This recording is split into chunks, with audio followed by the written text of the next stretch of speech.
We've got WBTV's chief investigative reporter Nick Ochsner and producer Corey Schmidt here with us.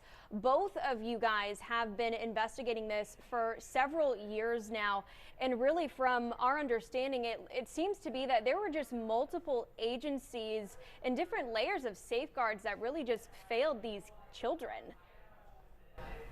Yeah, I think that's fair to say, and that is the basis of the legal action that has resulted now in the settlement that we're reporting today for the first time.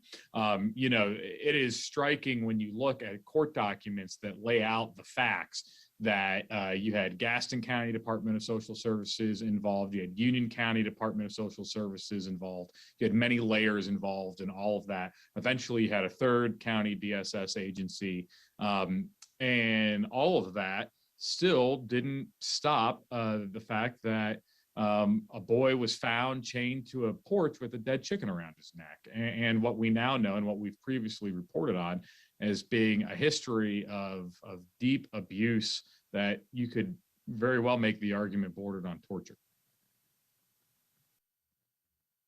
And Corey, I know that you have also played a big role in this. We were talking about this earlier in the newsroom. I mean, every time that you guys come back to this story, there's always just another troublesome layer to it, it sounds like. Oh, yeah, definitely. Chandler, former WBTV reporter Pam Escobar and I met this young man on his 13th birthday. And he, to me, resembled an 8-year-old. His growth had been stunted from malnutrition and from the abuse and torture he received. And he told Pam and I the story of the years of abuse and torture that he was subjected to. And I mean, it still haunts me to this day. It's probably the craziest story I've ever covered. And we happen to know that, he's still trying to cope with that and recover that after all these years. But as Nick said, some of the agencies let him down, and he was put in foster care, taken away from his biological mother to help him and to give him a safe upbringing. And that's the furthest from what happened to this young man. We know now that there, of course, are previous reports. There was a lawsuit, and now there is a settlement. So what can you share with us as far as the next chapter of this investigation?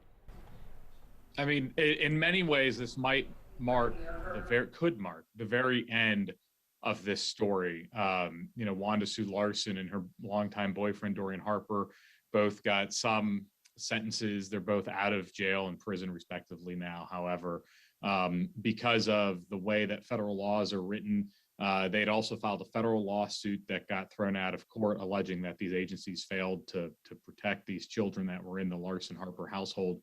That was a dead end. This was the only remaining legal claim that survived. This was in the state. This was a state tort claim before the Industrial Commission. And so, the good news is that this provides $1 million to the boy who we know suffered a lot of abuse, mental abuse, physical abuse, inside this house. And he was a boy when it happened, but he's actually now over 18. He's an adult.